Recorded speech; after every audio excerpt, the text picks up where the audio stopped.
Hello everyone, क्या हाल चाल। एकदम झकास। चलिए भाई, इस वीडियो के अंदर हम नेक्स्ट आर्टिकल आगे की बात करेंगे। मात्रा के विमाएँ वाला चैप्टर हमारा चल रहा है, तो जहाँ पर मैंने विमीय विश्लेषण के अनुप्रयोग के बारे में बात कर लिए थे, जिसमें 5 अनुप्रयोग मैंने आपको उसको समझाए थे। अब इन अनुप्रयोगों में भी कुछ इसकी सीमाएँ होती है कि कहाँ पर ये एप्लीकेबल होंगे या कहाँ पर ये एप्लीकेबल नहीं है। तो इसकी क्या क्या सीमाएँ हैं उनके बारे में थोड़ी चर्चा करते हैं। इस वाले वीडियो के अंदर मैं कुछ सार्थक अंक के बारे में बताऊँगा, सार्थक अंक क्या होते हैं उसके बारे में हम चर्चा करेंगे। तो आइए फटाक से हेडिंग डालिए, क्या नेक्स्ट आर्टिकल की हेडिंग डालिए, विमीय विश्लेषण की सीमाएं। भाई कहाँ कहाँ ये एप्लीकेबल है, कहाँ कहाँ एप्लीकेबल नहीं होगा। जैसे कोई ट्रिग्नोमेट्रिक फंक्शन दे दिया, क्या दे दिया ट्रिग्नोमेट्रिक फंक्शन, तो y is equal to a sine alpha t लिख दिया और पूछ लिया कि भाई इस अल्फा का क्या निकालिए, विमीय सूत्र बताइए, इस अल्फा का क्या बताइए, विमीय सूत्र। तो वहाँ पर हम इससे कैसे अप्लाई करेंगे, या ये वहाँ पर एप्लीकेबल होगा भी नहीं होगा, या फिर क्या विमीय सूत्र की सहायता से इस वाले फॉर्मूले को हम प्रूफ कर सकते हैं या नहीं कर सकते। ये ऐसी कंडीशंस क्या क्या होने वाली है वो हम यहाँ पर बेसिकली बात करने वाले हैं, ठीक है।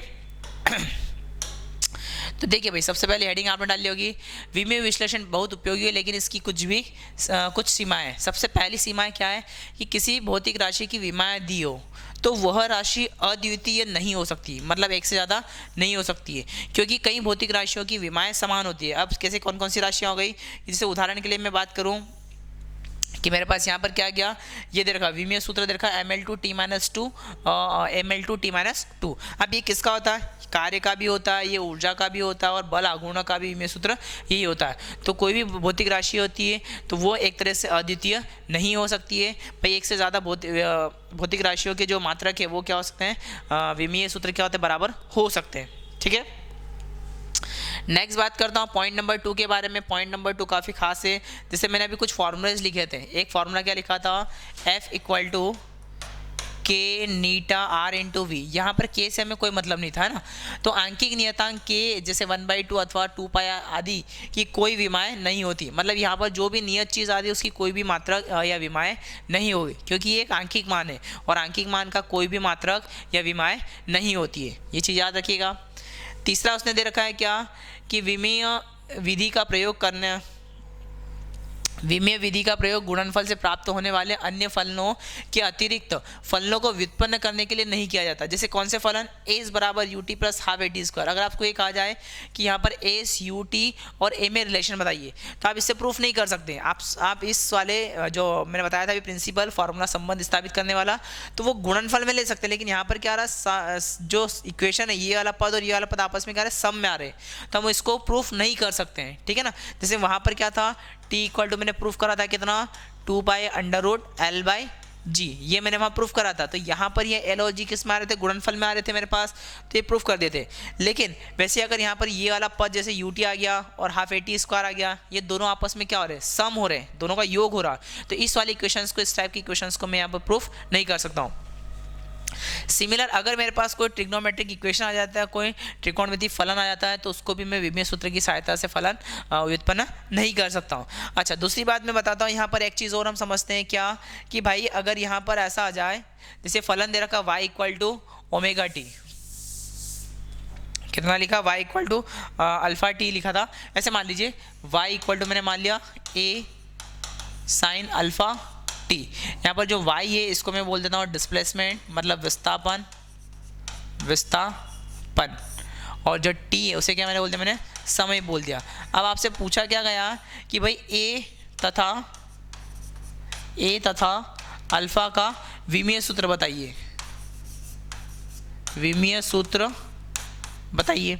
अब अगर आपसे ऐसा पूछ लिया जाए तो देखिए ऐसी कंडीशन में आप क्या करेंगे, ट्रिग्नोमेट्रिक फलन, तो ट्रिग्नोमेट्रिक फलन होता है, इसका कोई भी विमीय सूत्र नहीं होता है। मतलब एक तरह से मैं अल्फा टी को क्या लिखता हूँ, इसके अंदर लिखी हुई जो टर्म है, इस वाली टर्म को मैं क्या लिख सकता हूँ, अचर लिख सकता हूँ। क्या लिख सकता हूँ, अचर, मतलब इसका कोई भी विमीय सूत्र नहीं आएगा।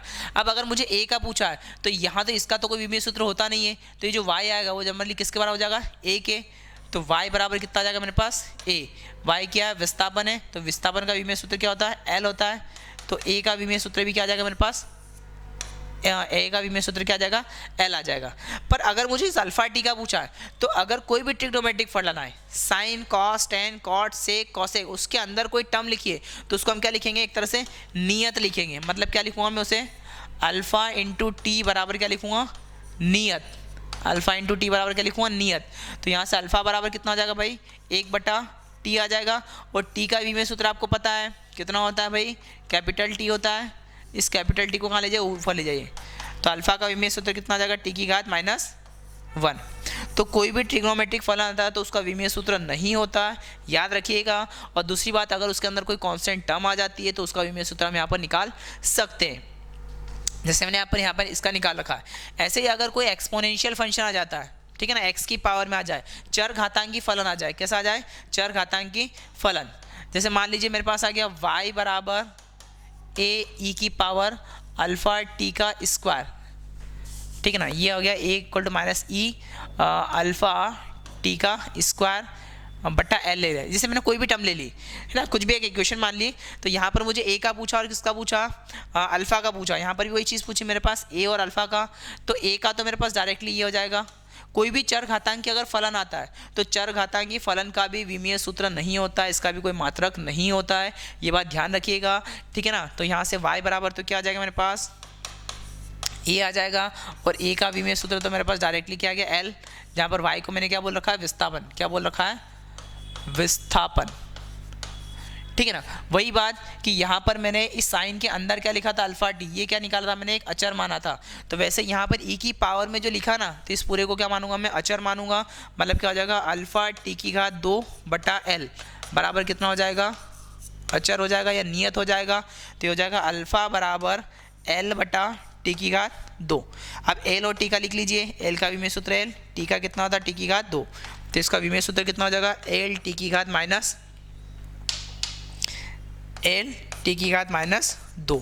कितना हो जाएगा, अल्फा का विमेय सूत्र हो जाएगा l t की घात -2। तो याद रखना, चर घातांकी फलन का कोई विमेय सूत्र नहीं आता, लेकिन चर घातांकी फलन के ऊपर कोई घात आ जाए तो उस घात को मैं अचर के बराबर मानकर जो भी नियत राशि का मुझे पूछा गया है विमेय सूत्र, वो यहाँ निकाल सकता हूँ। तो यहाँ पर इसी कॉन्सेप्ट के साथ मैंने 2 कॉन्सेप्ट और ऐड कर दिए। ये जो था ना, विमेय सूत्र के प्रूफ नहीं कर सकते हैं, तो ऐसा अगर आ जाता है तो याद रखिएगा। और अगर इस पैटर्न में कोई कंडीशन आ जाती तो हम उसका कैसे विमेय सूत्र निकाल सकते हैं, वो दोनों बातें याद रखिएगा। क्लियर है ये सब चीज़ें, तो यहाँ से हम इसे कर सकते हैं। अच्छा, यहाँ पर एक चीज़ और मैं बताता हूँ कि जैसे ऐसे ही कोई इक्वेशन के फॉर्म में आ जाए, इक्वेशन के फॉर्म में कैसे, कि जैसे मान लीजिए मेरे पास कोई इक्वेशन ऐसे लगी ट्रिग्नोमेट्रिक फॉर्म में कि y बराबर, ये मैंने लिखा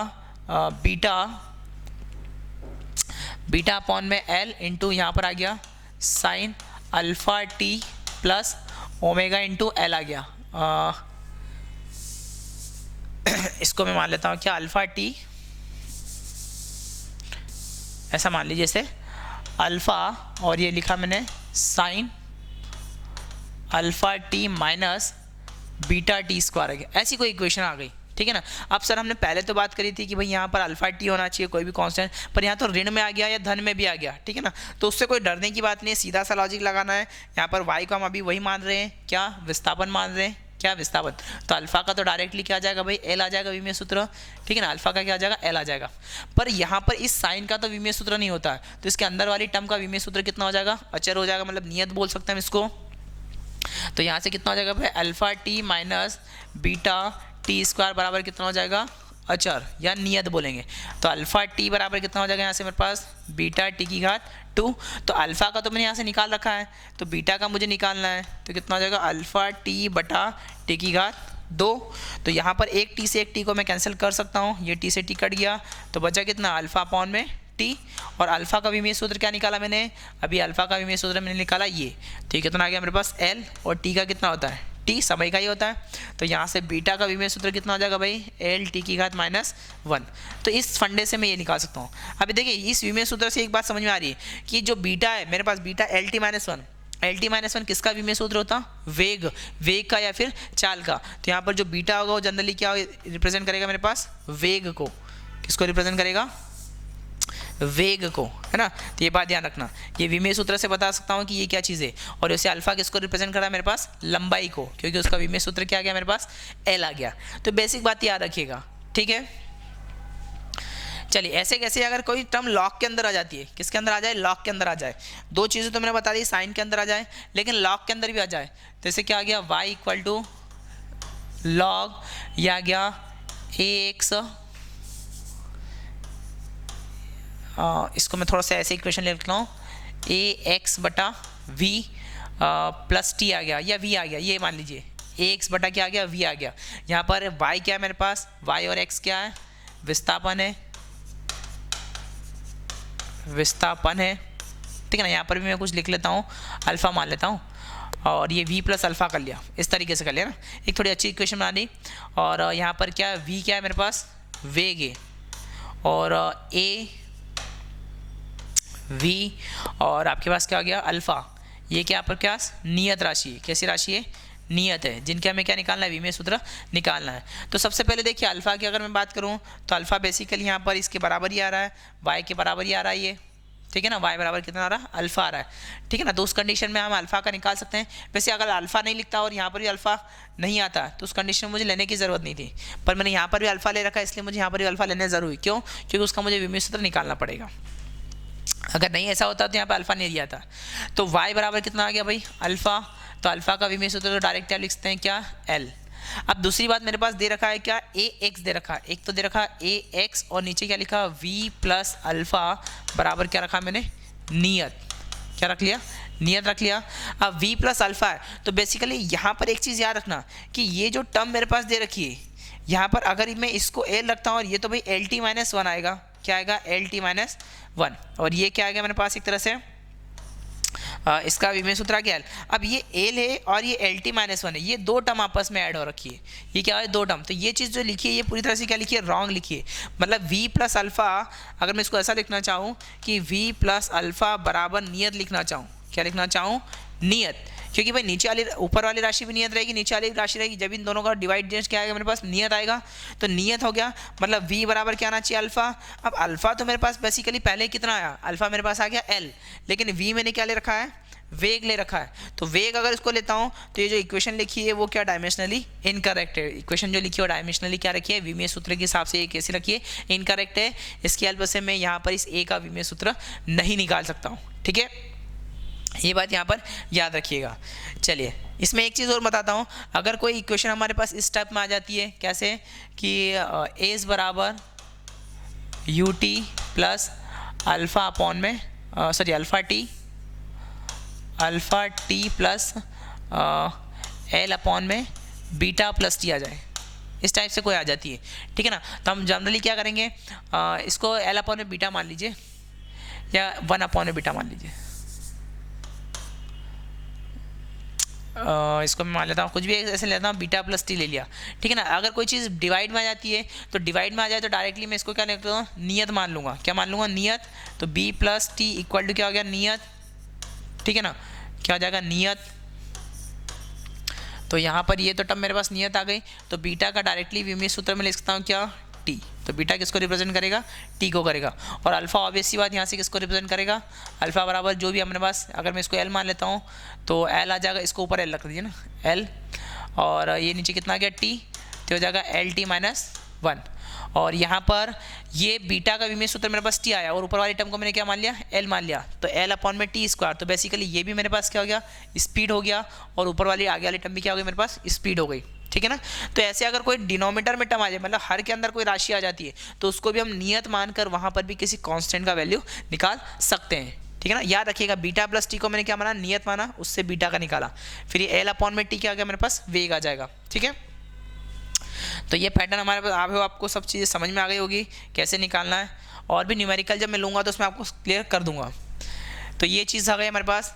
क्वेश्चन नंबर 4, इसका जो एप्लीकेशन नंबर है 4 है, ये भी काफ़ी यूज़फुल है। देखिए इसने काफ़ी अच्छी बात यहाँ पर लिख रखी है, क्या कि यदि कोई यांत्रिकी में कोई भौतिक राशि 3 से अधिक राशियों पर निर्भर करती है तो विमेय विश्लेषण की विधि से सूत्र को व्युत्पन्न नहीं किया जा सकता। नहीं, अज्ञात चरों 3 से ज़्यादा की तुलना में कम होती है, मतलब यहाँ पर राशियों की उत्पत्ति हम नहीं कर सकते। अगर 2 है या 2 से ज़्यादा है, अधिकतम 3 ले सकते हैं, 3 से ज़्यादा के लिए हम उसकी प्रूफ नहीं कर सकते उस फॉर्मूले के द्वारा, ठीक है। याद रखिएगा पूरा एप्लीकेशन। उसके बाद नंबर 5 वाले में क्या लिखा, यदि कोई भौतिक राशि 3 राशियों पर, देखिए क्या लिखा, यदि कोई भौतिक राशि 3 भौतिक राशियों पर निर्भर करती है, उनमें से 2 विमाएँ समान हो, 2 की विमाएँ समान हो, तो विमेय विश्लेषण विधि से इसके सूत्र की उत्पत्ति नहीं की जा सकती। जैसे इसने एक फॉर्मूला लिखा एफ बराबर, क्या लिखा, एफ बराबर ये लिखा डी अपॉन में एल की घात 2, और ये लिखा इसने क्या यहाँ पर, इसको मैं मान लेता हूँ म्यू मान लेता हूँ, ठीक है ना, आवृत्ति। तो यहाँ पर ये जो डी है ये क्या है, लंबाई का मात्रक है, मतलब इसकी यूनिट भी आ जाएगी मीटर और यहाँ इसकी भी क्या आ जाएगी, मीटर हो जाएगी। तो जब हम फॉर्मूला डिराइव करेंगे तो ऊपर वाली भी राशि लंबाई के लिए और नीचे वाली भी राशि किसके लिए, लंबाई के लिए। तो विमीय सूत्र की सहायता से ये वाले फॉर्मूले को मैं उत्पन्न नहीं कर सकता हूँ, ठीक है ना। तो ये इसके कुछ बेसिक फैक्टर थे, विमीय की कुछ सीमाएं थी जहाँ की ये लगेगा या नहीं लगेगा, क्या हम इसका यूज़ कर सकते हैं या यूज़ नहीं कर सकते। ये सारी बातें मैंने आपको इस वीडियो के अंदर मतलब इस कॉन्सेप्ट में क्लियर कर दी। चलिए भाई नेक्स्ट आर्टिकल लिखिए सार्थक अंक। ये बड़े काम का और बहुत इजी, सबसे इजी टॉपिक अगर बताओ तो यही है इसमें मात्रक के विमाय वाले में। तो सार्थक अंक की डेफिनेशन की बात करें, इंग्लिश में इसको बोलते हैं सिग्निफिकेंट फिगर। किसी भौतिक राशि के मापन में सार्थक अंक उन अंकों की संख्या बताते हैं जिनमें हम पूर्ण आश्वस्त होते हैं, मतलब कंप्लीटली यही आएगा। मापन में अधिकतम संख्या में सार्थक अंक प्राप्त होना मापन में अधिक शुद्धता को दर्शाता है। इसका विलोम भी सत्य, मतलब जितने डेसिमल के बाद हम जाते जाएंगे वो उतना वैल्यू जाएगी, वो उतनी मेरे पास क्या आएगी, एक्यूरेट या शुद्ध वैल्यू आती जाएगी, ठीक है ना। तो इसे हम क्या बोलते हैं, सार्थक अंक बोलते हैं। अब किसी भी कोई वैल्यू लिखा है, जैसे कोई भी हमारे पास लिखा है 2.55 या 21434 ऐसा कुछ भी लिखा है, तो उस कंडीशन में उसमें कितने सार्थक अंक हो सकते हैं, 1 होगा, 2 होगा, 3 होगा या 4 होगा। जैसे कई बार जीरो को काउंट करते हैं कि नहीं करते हैं, तो इसके ऊपर 5 से 6 इसके एप्लीकेशंस आते हैं, इसके कुछ रूल्स हैं कि हाँ इसको सार्थक अंक में लेंगे, इसको नहीं लेंगे, उसके हम यहाँ पे चर्चा करते हैं। तो डेफिनेशन ये याद रखिएगा, ठीक है। दी गई राशि के मापन में सार्थक अंकों की संख्या ज्ञात करने के निम्न नियमों को ध्यान में रखें। सबसे पहला नियम भाई, इसमें नियम क्या क्या है ये इंपॉर्टेंट है। सभी अशून्य अंक, मतलब कोई भी जीरो नहीं, जीरो इंक्लूड नहीं होना चाहिए, सार्थक अंक होते हैं जितने भी अशून्य अंक है। जैसे यहाँ पर लिखा है 42.3 लिखा, क्या है 42.3, तो यहाँ पर जीरो नहीं आ रहा है, तो यहाँ पर सार्थक अंक कितने हो गए भाई, इसमें 3 हो गए। कितने हो गए, 3। अच्छा एक बात याद रखना है, 3 इसका सार्थक अंक नहीं है, मतलब ये जो मैंने 3 पे मार्क कर दिया है वो नहीं कि 3 आखिरी में आ गया। 42.3 कितने डिजिट है यहाँ पर, 1 2 और 3, तो सार्थक अंक कितना हो गया इसके लिए, 3 हो गए। जैसे ये कोई नंबर आ गया मेरे पास, ये हो गया 243.4, तो सार्थक अंक कितने हो गए इसमें, 4 हो गए। जैसे मान लीजिए कोई और वैल्यू लिख लो, 125.3 लिखा है ना, 125.3, तो कितना आ रहा है 1 2 3 और 4, तो यहाँ पर सार्थक अंक कितने हो जाएंगे इसके, 4 हो जाएंगे, क्योंकि कोई भी अशून्य अंकों को हमने लेना है। तो कोई भी अशून्य अगर आता है तो वो किस में आता है, सार्थक अंक में काउंट होता है, चाहे वो दशमलव के बीच में कोई दशमलव आ रहा है तब भी, ठीक है ना। तो वो क्या होना चाहिए, अशून्य होना चाहिए।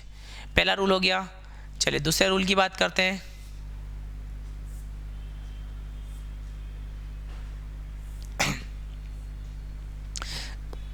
इसने एक और एग्जाम्पल यहाँ दे रखा है 24123, तो इसमें सार्थक अंक कितने हो जाएंगे भाई, 5 हो जाएंगे। कितने नंबर आ रहे हैं, 5 आ रहे हैं। दो अशून्य अंकों के बीच आने वाला शून्य अंक सार्थक अंक होता है। ये पॉइंट दूसरा याद रखना, बहुत इंपॉर्टेंट है ये, कि कोई भी पहला जो अंक इसका शुरुआत हो रहा है वो भी अशून्य होना चाहिए और आखिरी वाला भी क्या होना चाहिए, अशून्य होना चाहिए, मतलब जीरो नहीं होना चाहिए। उसके बीच में अगर कोई जीरो आता है तो उसको हम सार्थक अंक के अंदर काउंट कर सकते हैं। मतलब जैसे लिखा 5.03, तो यहाँ पर 5 0 और 1 तीनों सार्थक अंक कहलाएंगे, तो इसके अंदर सार्थक अंक कितने आ गए मेरे पास, 3 आ गए। कितना आ गए सार्थक अंक, 3 आ गए, सॉरी